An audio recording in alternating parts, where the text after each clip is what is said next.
जय श्री कृष्णा। आप सबका वैदिक प्रेडिक्ट में स्वागत है। आज का विषय है साप्ताहिक राशिफल 3 नवंबर से 9 नवंबर तक। ये सप्ताह जो है बहुत कम दिन है, तो रोज़ाना बेसिस पे अगर आप देखें तो इसको बहुत अच्छी तरह सुने तो क्या इसमें निकल के आता है आपके जो प्लानिंग करने में, एक सप्ताह की प्लानिंग करने में काफ़ी आपको मदद मिलती है। तो पूरा सुनिए, सभी 12 राशियों का बताऊंगा मैं। और जो ग्रहों की स्थिति इस हफ्ते दिखाई दे रही है, और जैसे कि मंगल नीच के हैं, सूर्य नीच के हैं, चंद्र नीच के शुरुआत हो रही है, गुरु और शनि दोनों वक्री चल रहे हैं, राहु केतु वैसे ही वक्री होते हैं। तो इन सब परिस्थितियों को देखते हुए क्या लगता है कि कुछ बहुत अच्छी स्थिति तो नहीं है ग्रहों की, लेकिन उसके बावजूद भी कहीं कहीं ऐसे पॉजिटिव पॉइंट्स हैं जो आपकी मदद करते हैं। तो आइए इसका पूरा विवरण जानेंगे। और इससे पहले कि मैं शुरू करूं, आपसे रिक्वेस्ट है कि जो लोग नए ज्वाइन किए हैं उन्होंने अगर चैनल को सब्सक्राइब नहीं किया तो कृपया सब्सक्राइब करके बेल आइकन ज़रूर दबा दें ताकि आने वाली वीडियो की नोटिफिकेशन मिल जाए। और अगर आपको वीडियो पसंद आए तो आप इसे लाइक करें, शेयर करें ताकि दूसरे भी इसका लाभ उठा सकें। साथ ही में कोई भी सुझाव हो, कोई भी प्रश्न हो, कमेंट बॉक्स में लिख दीजिए, आपको इसका उत्तर ज़रूर मिलेगा। तो चलिए शुरू करेंगे। सबसे पहले मेष राशि के लिए। तो मेष राशि के लिए स्वामी है मंगल, चौथे घर में बैठे हैं नीच राशि में। तो यहाँ चौथे घर में मंगल की स्थिति अच्छी नहीं कही जाती, नीच के और है। तो यहाँ पर आपको थोड़ा सा परेशानी होगी, क्रोध आएगा, बचने की कोशिश करें। सातवें घर में मंगल बैठे हुए हैं, सूर्य बैठे हुए हैं और मंगल की दृष्टि भी है। तो सातवां घर क्या है, आपके बाहर की दुनिया से जो रिश्ते हैं वो दर्शाता है, आपकी यात्राएं दर्शाता है, व्यापार वगैरह या जो भी काम करते हैं वो दर्शाता है। तो जब सूर्य वहाँ नीच के बैठे हों तो इन सब में परेशानी आती है। आपका मान सम्मान में, आपकी प्रतिष्ठा में अंतर आ सकता है, कोई आप पर लांछन लगा सकता है। तो ये सब चीज़ों का आपको बड़ा ध्यान रखना पड़ेगा, अपने काम में बहुत फोकस रख के चलना पड़ेगा। यात्राएं अगर हो सके तो अगर विलंब कर सकें तो ठीक है, अगर ज़रूरी पड़ती हैं तो ज़रूर करनी पड़ती हैं, इसमें कोई दो राय नहीं है। वैसे भी दिवाली बीत चुकी है, उसके बाद सबको काम पे घर से लौटना भी है, तो परेशानियां भी होंगी, यात्राओं में भी परेशानियां हो सकती हैं क्योंकि भीड़ भाड़ भी बहुत होती है। तो अपने सामान का भी ध्यान रखें। तो ये सब चीज़ें, परेशानियां सामने दिखाई दे रही हैं। इसके अलावा जो है वो ये कि धन भाव में गुरु बैठे हुए हैं वक्री होकर, धन की वृद्धि तो कर रहे हैं, इसमें कोई दो राय नहीं है। दूसरा, आय भाव में शनिदेव अपनी राशि में बैठे हैं, वो भी वक्री होकर बैठे हैं। तो यहाँ पर क्या होता है कि जब आय भाव में वक्री होकर बैठते हैं तो आय तो होती है, लेकिन कई बार क्या होता है, जो अभी की पेमेंट्स हैं उसमें कहीं ना कहीं रुकावट आ जाती है, लेकिन कोई पहले की कोई रुकी हुई पेमेंट है वो आपकी मिल जाती है। तो इस तरीके के ये परिणाम देते हैं जो वक्री ग्रह हैं। तो इन सब चीज़ों को देखते हुए आपके लिए ये सप्ताह कुछ परेशानियां भी हैं, कुछ अच्छा भी है। बुध और शुक्र 8वें घर में बैठे हैं चंद्र के साथ, और चंद्र जो है अपनी यात्रा शुरू कर रहे हैं नीच राशि से 8वें घर में। तो पहले 2 दिन तो मानसिक तनाव ज़रा ज़्यादा ही है। उसके बाद चंद्र जो है नवम भाव में जाएंगे, धर्म स्थान में, तो वहाँ पर थोड़ी इनकी स्थिति अच्छी हो जाएगी। और मित्र राशि में भी होंगे तो यहाँ पर आपके लिए अच्छे परिणाम देंगे। दशम भाव में आएंगे मकर राशि में, वहाँ भी अच्छे परिणाम देंगे। 11वें घर में भी अच्छी स्थिति रहेगी। तो कुल मिलाकर देखा जाए तो अच्छे हैं कुछ परेशानियां हैं, लेकिन कुछ अच्छे परिणाम भी हैं। और शुक्र देव जो है वो 7 तारीख को धनु राशि में आ जाएंगे, नवम भाव में। हालांकि 8वें घर में शुक्र की स्थिति खराब नहीं होती, अच्छे परिणाम देते हैं। और खासकर बुध और शुक्र की युति जो है वो काफ़ी अच्छी है, जो आपको लाभ देती है। तो मेष राशि वालों के लिए इस सप्ताह मिले जुले परिणाम हैं। इसके अलावा आप हनुमान चालीसा ज़रूर पढ़ते रहें, यह आपको काफ़ी लाभ देगा। वृषभ राशि की बात करें, वृषभ राशि के स्वामी शुक्र हैं। शुक्र और बुध सप्तम भाव में बैठे हैं वृश्चिक राशि में। तो एक तो सप्तम भाव केंद्र स्थान है, और शुक्र जो है वो आपके राशि स्वामी है, केंद्र भाव के स्वामी हैं। और बुध हो गए आपके त्रिकोण के स्वामी। तो दोनों मिलकर एक बहुत ही सुंदर राजयोग बनाते हैं, जो कि आपको बाहर के खासकर क्योंकि 7वें घर में बन रहा है, तो बाहर के लोगों से जो आपके पार्टनरशिप है, रिश्ते हैं, वहाँ से अच्छे लाभ मिलते नज़र आ रहे हैं।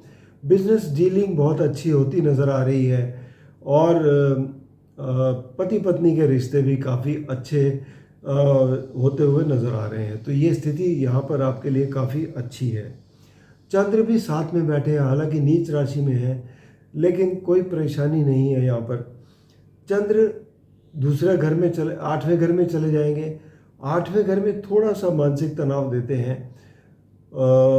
उसके बाद ये दशम और नवम और दशम भाव में जाएंगे, तो यहाँ पर अच्छे परिणाम देंगे। तो कुल मिलाकर देखा जाए तो आपके लिए स्थिति अच्छी है। मंगल तीसरे घर में नीच राशि में बैठे हैं, तो पराक्रम स्थान में नीच के बैठे हैं, तो यहाँ पर आपको थोड़ा मेहनत अधिक करनी पड़ेगी। साथ में मंगल की दृष्टि सूर्य पर है, जो कि छठे घर में बैठे हैं नीच होकर। छठे घर में नीच होकर जब बैठते हैं, तो यहाँ पर आपको कोई परेशानी है स्वास्थ्य से संबंधित, तो वो अधिक बढ़ सकती है। लोन वगैरह की परेशानी चल रही है, तो उसमें कुछ परेशानियाँ आ सकती हैं, या आपके दुश्मन थोड़ा ज़्यादा आपके और हावी हो सकते हैं। तो इन सब चीज़ों को आप ज़रा ध्यानपूर्वक चलें और अपनी परिस्थिति को देखते हुए चलें तो ज़्यादा अच्छा रहेगा। शनि देव दशम भाव में बैठे हैं वक्री होकर, ये अच्छी पोजीशन है, कार्य क्षेत्र में कोई परेशानी नहीं है। और गुरु आपके राशि पर बैठे हैं, और इसमें ये कह सकता हूँ कि 8वें घर के स्वामी होकर राशि में बैठे हैं। आपको स्वास्थ्य से संबंधित ज़रा ज़्यादा ध्यान रखना पड़ेगा, बाकी और कोई परेशानी नहीं है। इसके अलावा अब बात करेंगे मिथुन राशि की। मिथुन राशि के स्वामी बुध हैं। बुध और शुक्र छठे घर में बैठे हुए हैं। अब छठे घर में बैठकर वैसे तो दोनों जब साथ बैठते हैं तो एक अच्छा योग बनाते हैं, जिसे हम ये कह सकते हैं कि लक्ष्मी नारायण योग है। लेकिन छठे घर में बन रहा है तो उतना अच्छा प्रभावी नहीं है जितना ये केंद्र में होता है या त्रिकोण में होता है, लेकिन फिर भी अच्छा है। मंगल दूसरे घर में बैठे हैं नीच राशि में, तो यहाँ पर आपको अपनी वाणी पर कंट्रोल करना है, क्रोध पर कंट्रोल करना है। धन के मामले में धन का नुकसान ना हो, इसका भी ध्यान रखना है। मंगल की दृष्टि पंचम भाव पर सूर्य पर है। सूर्य नीच की राशि में बैठे हैं पंचम भाव में। तो पंचम भाव क्या है? आपकी क्रिएटिविटी का है। तो यहाँ पर आपको परेशानियाँ हो सकती हैं। बच्चों से भी आपको लगेगा कि वो आपकी बात सुन नहीं रहे, तो कंट्रोल में नहीं आ रहे। तो ये सब चीज़ें आपको देखने को मिलेंगी। थोड़ा आपको धैर्य रखना पड़ेगा कुछ समय के लिए। हालांकि मंगल और सूर्य की डिग्री में फ़र्क है, इसलिए प्रभाव उतना प्रभावशाली नहीं है जितना होना चाहिए, लेकिन फिर भी जो दोनों ग्रह नीच के हैं वो अपना प्रभाव तो देंगे ही। और गुरु बैठे हुए हैं वक्री होकर 12वें घर में। गुरु की दृष्टि चौथे घर में है, सुख स्थान में, तो ये सुख स्थान को बढ़ावा देंगे, सुख में वृद्धि करेंगे।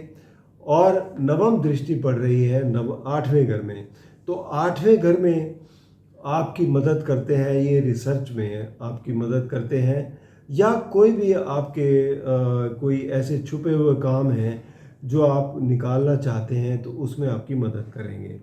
ओवरऑल स्थिति वृषभ राशि वालों के लिए मिथुन राशि वालों के लिए काफ़ी अच्छी है और आप हमेशा यही करें कि गणेश जी की आराधना करें, जिससे आपको काफ़ी लाभ मिलेगा।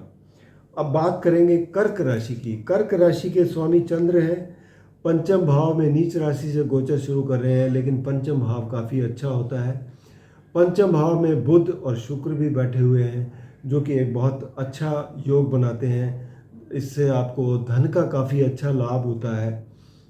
चंद्र जो है, क्योंकि 2 दिन के लिए है यहाँ, उसके बाद छठे घर में चले जाएंगे, 7वें में जाएंगे, लेकिन 8वें घर में जब जाएंगे सप्ताह के अंत में, तो वहाँ पर थोड़ी सी आपके लिए तनाव बढ़ जाएगा। तो ये परेशानी आ सकती है, क्योंकि वहाँ पर शनि देव भी बैठे होंगे वक्री होकर, शनि और चंद्र की युति होगी, तो ये परेशानी का कारण बनेगी, जो आपको अपने आप पर थोड़ा सा कंट्रोल करना पड़ेगा। मेडिटेट करें और अपनी मानसिक स्थिति को मजबूत करें, इससे आपको परेशानियां कम होंगी, क्योंकि आपके राशि स्वामी भी हैं। ज़्यादा इमोशनल ना हो। आपकी राशि पर मंगल बैठे हुए हैं, मंगल आपके लिए योग कारक ग्रह हैं और नीच भंग भी हो रहा है इनका, तो आपके लिए ये काफ़ी अच्छे परिणाम देंगे। ओवरऑल कोई परेशानी की बात नहीं है। चौथे घर में सूर्य बैठे हैं नीच राशि में। अब सुख स्थान में सूर्य नीच राशि में हो तो सुख में कमी लाते हैं, तो इस बात का ध्यान रखें। माता की सेहत का ध्यान रखें। साथ में अगर कोई प्रॉपर्टी की डील चल रही है तो डॉक्यूमेंटेशन में बड़ा ध्यान दें कि कहीं कोई नुकसान की स्थिति ना बने। जो बच्चे स्कूल पढ़ते हैं उन्हें भी अधिक मेहनत करने की ज़रूरत पड़ेगी।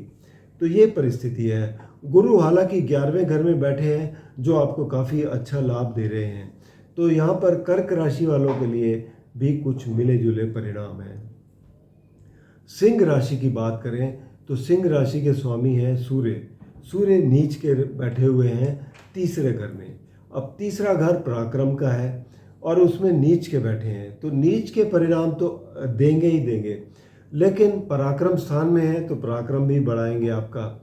ऊपर से नीच के मंगल की दृष्टि भी पड़ रही है, तो थोड़ी बहुत परेशानियां तो आएंगी, चाहे वो आपके जो साथी काम करते हैं उनके साथ हो या आपकी कोई छोटी यात्राएं हो उसमें हो सकती है परेशानी।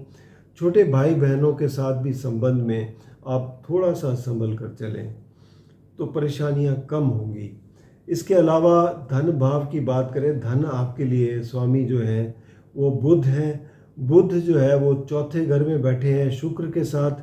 यहाँ पर केंद्र स्थान में ये दोनों बहुत सुंदर योग बना रहे हैं, जो आपको काफ़ी बड़े लाभ दे रहा है। तो यहाँ पर स्थिति काफ़ी अच्छी है आपके लिए और धन में भी वृद्धि हो रही है, प्रॉपर्टी के मामलों में लाभ हो रहा है, सुख में वृद्धि हो रही है। गुरु 10वें भाव में बैठकर इस योग को भी देख रहे हैं, तो गुरु और इसको बढ़ा रहे हैं। कार्य क्षेत्र में भी स्थिति काफ़ी अच्छी है। 7वें भाव में शनि देव वक्री होकर बैठे हैं और ये आपके लिए पार्टनरशिप के मामले में थोड़ा सा सतर्क रहने की ज़रूरत है, चाहे वो पति पत्नी के रिश्ते हों या बिजनेस पार्टनरशिप हो। यहाँ पर आपको थोड़ी सी विजिलेंट होकर रहना है, ताकि कोई ऐसी स्थिति ना आए जो वाद विवाद में हो डेवलप। और आप, क्योंकि ये मंगल वक्री हो रहे हैं, सूर्य वक्री हो रहे हैं, सूर्य नीच के हैं, तो यहाँ पर आपको थोड़ा अधिक ध्यान देना पड़ेगा। बाकी और कोई परेशानी नहीं है। अब बात करेंगे कन्या राशि की। कन्या राशि के स्वामी बुध हैं। बुध और शुक्र तीसरे घर में बैठे हैं। तीसरे घर में बेसिकली देखा जाए तो पराक्रम स्थान है। हालांकि ये दोनों का योग तो अच्छा रहता है, लेकिन तीसरे घर में फिर भी यही कहूँगा कि आप अपनी बुद्धि से और अपनी कला से, दोनों का युक्ति से आप काफ़ी अच्छे प्रदर्शन कर पाएंगे और यहाँ से आपको काफ़ी बड़ी मदद भी मिलेगी। मंगल जो कि नीच के हैं 11वें घर में बैठे हैं, तो 11वें घर के मंगल आपको लाभ देते हैं, इसमें कोई दो राय नहीं है। 8वें घर के स्वामी होकर 11वें घर में बैठे हैं, अचानक से कोई धन लाभ दे देंगे। लेकिन बड़े भाई के साथ आपको संबंध में थोड़ा ध्यान रखना पड़ेगा। इसके अलावा सूर्य बैठे हुए हैं आपके दूसरे घर में नीच राशि में, तो दूसरा घर वाणी का है, वाणी पर थोड़ा नियंत्रण करें। परिवार का है, इनके साथ भी आप थोड़ा सा व्यवहार ठीक ठाक करें। धन के मामले में देखा जाए तो धन में कहीं नुकसान की स्थिति बनती है, तो आप थोड़ा सा इसका सतर्क होकर चलें तो आपके लिए स्थिति अच्छी रहेगी। गुरु बैठे हुए हैं नवम भाव में और आपकी राशि पर दृष्टि है, तो ओवरऑल गुरु की आपको मदद मिल रही है। शनि देव छठे घर में बैठे हैं वक्री होकर शनि देव छठे घर में आपको परेशानी ज़्यादा तो नहीं देंगे, स्वास्थ्य का ध्यान रखें और कोई परेशानी नहीं है, तो ओवरऑल स्थिति आपके लिए अच्छी है। राहु बैठे हुए हैं आपके सप्तम भाव में, केतु आपकी राशि पर हैं। राहु भी आपके जो है आकांक्षाओं को पूरा करते हैं और आपके लिए पार्टनरशिप वगैरह में वृद्धि लाते हैं, कोई इसमें कोई परेशानी वाली बात नहीं है। तुला राशि की बात करें तो तुला राशि के स्वामी हैं शुक्र और बुध, ये दोनों दूसरे घर में बैठे हुए हैं और एक बहुत ही अच्छी स्थिति है दूसरा घर के लिए। बेसिकली आपकी वाणी बहुत अच्छी होगी और धन में भी काफ़ी अच्छी वृद्धि होगी, क्योंकि दोनों का योग जो है वो धन में वृद्धि करता है और आपके कार्य भी अच्छी तरीके से निकलेंगे। मंगल बली है दशम भाव में और यहाँ पर आपके क्योंकि केंद्र स्थान में है तो नीच भंग योग भी बन रहा है, आपको मदद करेंगे। कार्य क्षेत्र में आपकी जो कार्य करने की क्षमता है वो बढ़ेगी। सूर्य बैठे हुए हैं आपकी राशि पर, नीच के हैं अब, लेकिन केंद्र स्थान में है तो इनका भी नीच भंग हो रहा है, तो इस वजह से कोई बहुत परेशानी नहीं है आपको, लेकिन फिर भी नीच के थोड़े बहुत परिणाम तो आते हैं। एक तो अपने मान प्रतिष्ठा के लिए आप जो भी काम करें वो फोकस होकर करें ताकि उस पर ठेस ना पहुँचे, बस इतना ध्यान रखना है। पंचम भाव में शनि देव बैठे हैं वक्री होकर, जो आपको लाभ दे रहे हैं, लेकिन उसके बावजूद फिर भी थोड़ा सा सतर्क रहेंगे बच्चों के मामले में, तो वो ज़्यादा अच्छा रहेगा। आठवें घर में गुरु बैठे हुए हैं, थोड़ी कमज़ोर स्थिति है, तो यहाँ पर आपको बहुत ज़्यादा लाभ नहीं मिल रहा, लेकिन फिर भी ओवरऑल स्थिति आपके लिए अच्छी है। वृश्चिक राशि की बात करें तो वृश्चिक राशि के स्वामी हैं मंगल नवम भाव में बैठे हैं, तो नवम भाव जो है धर्मस्थान है, तो धर्मस्थान के भाव पर मंगल की स्थिति अच्छी ही कही जाएगी, कोई बुरी नहीं है। यात्राएं हो सकती हैं जो आपके लिए हो सकता है अच्छी हो, क्योंकि मित्र राशि में है तो कोई ऐसी बात नहीं है और परेशानी की बात नहीं है। साथ में सूर्य बैठे हुए नीच के 12वें घर में, तो ये आपको थोड़ा मानसिक तनाव देते हैं, तो इस बात को थोड़ा सा नोट करके रखें और अपने जो काम है उस पर फोकस करें, परिवार पर फोकस करें, तो परेशानियां थोड़ी कम होंगी। और सूर्य को सुबह उठकर अर्घ दें और गायत्री मंत्र का जाप करें, जिससे आपके लिए परेशानियां और भी कम होंगी। बाकी देखा जाए तो शनि बैठे हुए हैं चौथे घर में वक्री होकर, तो यहाँ पर भी क्योंकि ढैया भी चल रही है तो ये परिस्थिति है। शुक्र जो है आपकी राशि पर बैठे हैं, शुक्र और बुध, तो केंद्र स्थान में शुक्र और बुध की स्थिति, क्योंकि बुध 8वें घर के स्वामी हैं, अब आपके लिए बुध जो है वो एक किस्म से मेलेफिक ग्रह हो जाते हैं, तो यहाँ पर बुध और शुक्र की स्थिति उतनी अच्छी नहीं कही जाएगी, क्योंकि शुक्र भी मारक हैं और 8वें घर के स्वामी बुध हैं, तो दोनों कोई ना कोई स्वास्थ्य से संबंधित कोई परेशानी दे सकते हैं, उसका ध्यान रखें। क्योंकि आपके राशि स्वामी भी नीच के हैं, तो ओवरऑल आपको अपने स्वास्थ्य का ज़्यादा ध्यान रखना है। बाकी शनि की भी दृष्टि पड़ रही है आपकी राशि पर, तो इस वजह से थोड़ा और सतर्क रहें, तो बस इतना ज़्यादा ध्यान रखें। रोज़ाना हनुमान चालीसा पढ़ें, ये आपके लिए काफ़ी अच्छा रहेगा। धनु राशि की बात करें, धनु राशि के स्वामी हैं गुरु, और गुरु बैठे हुए हैं छठे घर में, वक्री होकर चल रहे हैं। यहाँ से इनकी दृष्टि जो है दशम भाव पर है, कार्य क्षेत्र में वृद्धि कर रहे हैं। उसके बाद धन भाव पर दृष्टि है तो धन में वृद्धि कर रहे हैं। शनि देव तीसरे घर में बैठे हैं वक्री होकर, पराक्रम स्थान में आपका पराक्रम अच्छा है, बढ़ा हुआ है। और राहु जो है चौथे घर में बैठे हैं मीन राशि में। तो ओवरऑल स्थिति देखा जाए तो ठीक ठाक है। बुध और शुक्र जो है वो 12वें घर में बैठे हैं। अब शुक्र जो है वो 8वें घर के स्वामी होकर 12वें में बैठे हैं तो विपरीत राजयोग बनाते हैं। बुध जो सप्तम भाव के स्वामी हैं 12वें घर में बैठे हैं, तो ये बताते हैं कि आपके पार्टनरशिप के सिलसिले में या घर के मामले में कोई आपके खर्चे अधिक होंगे, उन पर नियंत्रण करना पड़ेगा। और हो सकता है कोई लंबी यात्राएं भी हों, तो ये सब दिखाई देता है। इसके अलावा बाकी स्थिति जो है आपके नियंत्रण में है, कोई परेशानी की बात नहीं है। स्वास्थ्य पर आपको भी थोड़ा ध्यान देने की ज़रूरत है। अब बात करेंगे मकर राशि की। मकर राशि के स्वामी हैं शनि। शनि देव दूसरे घर में बैठे हैं वक्री होकर, और धन का तो लाभ देते ही हैं, लेकिन आपको भी क्योंकि वक्री है खाने पीने पर ज़रा ध्यान देना है। और क्योंकि ये गैस्ट्रिक प्रॉब्लम ज़्यादा कर सकते हैं, तो इस बात को ज़रा ध्यान दें और अपने स्वास्थ्य का ध्यान रखें। इसके अलावा राशि स्वामी हैं, तो राशि स्वामी होते हुए वक्री जब हैं तो इसका भी प्रभाव पड़ता है कि आपके जो कई पुराने किस्से हैं वो खुलते हुए नज़र आते हैं। पास से लिंक बनता है, कोई काम ऐसे होते हैं जो पहले के रह गए वो आप पूरे करने पड़ते हैं, तो ये सब आपको देखने की ज़रूरत पड़ेगी। 11वें घर में देखा जाए तो आपके बैठे हुए हैं बुध, शुक्र और चंद्र। तो चंद्र तो नीच राशि में बैठे हैं, लेकिन 11वें घर में अच्छे हैं। साथ में बुध और शुक्र भी अच्छे हैं। शुक्र क्योंकि आपके लिए योग कारक हैं, तो लाभ धन का काफ़ी अच्छा हो रहा है, इसमें कोई दो राय नहीं है। फाइनेंशियल कंडीशन बहुत ही अच्छी है। चंद्र 12वें घर में आएंगे 2 दिन बाद, तो यहाँ पर थोड़ा मानसिक तनाव बढ़ाएंगे, तो उस पर थोड़ा ध्यान देने की ज़रूरत पड़ेगी। उसके बाद ये आगे चल के फिर से ये आपकी राशि पर आएंगे, अच्छी स्थिति रहेगी। लेकिन सप्ताह के अंत में फिर ये दूसरे घर में होंगे शनि के साथ, तो फिर से तनाव बढ़ेगा। तो ये किस्म का ये है कि ऑन ऑफ चलता रहेगा इनके साथ। तो बस यही स्थिति है। ओवरऑल अच्छा हफ्ता है, ज़्यादा परेशानी की बात नहीं है। कुंभ राशि की बात करें तो कुंभ राशि के स्वामी शनि हैं।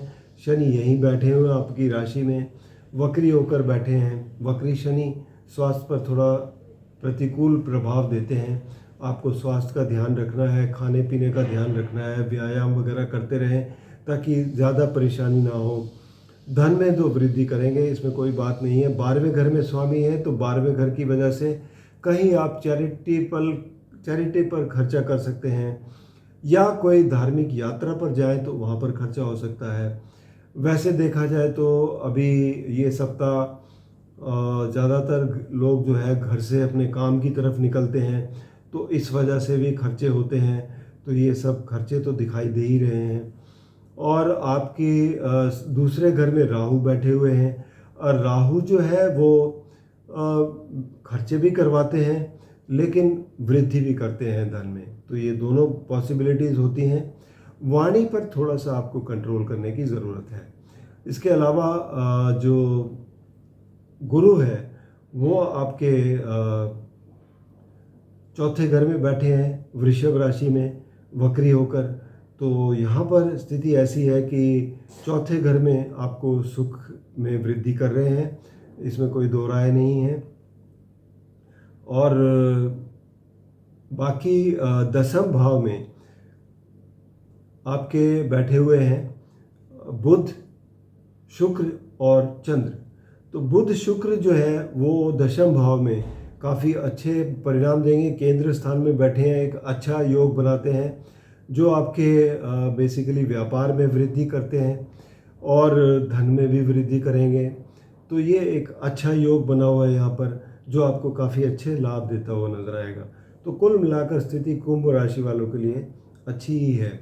इसके अलावा अब बात करेंगे मीन राशि की। तो मीन राशि के स्वामी गुरु हैं, गुरु तीसरे घर में बैठे हैं।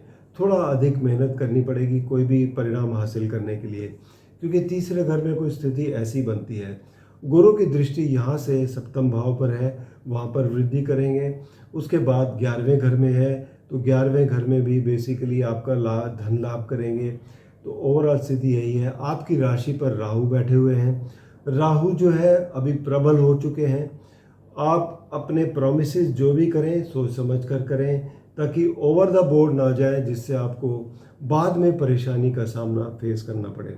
शनि देव जो हैं वो बैठे हुए हैं कुंभ राशि में 12वें घर में, जो कि ये बताते हैं कि आपके खर्चे कहीं ना कहीं हो सकते हैं। आप अगर कोई भी डील करते हैं किसी विदेशी लोगों से या कोई इंपोर्ट एक्सपोर्ट के बिजनेस में हैं, तो उस मामले में भी आपके खर्चे हो सकते हैं, लेकिन इनकम भी होगी।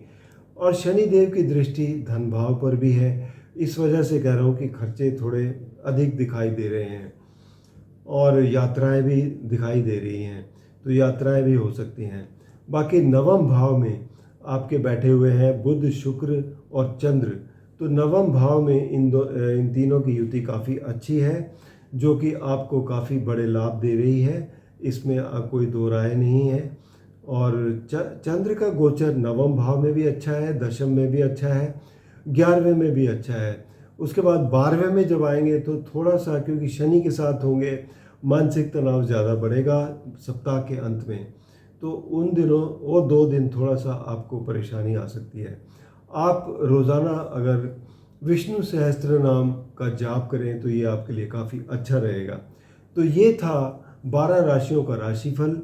आपको अगर व्यक्तिगत रूप में कोई भी समस्या है तो आप नीचे दिए गए नंबर पर संपर्क करें, या फिर vedicpredict@gmail.com पर आप लॉगिन करके अपना ईमेल करके अपने कुंडली का विश्लेषण करवा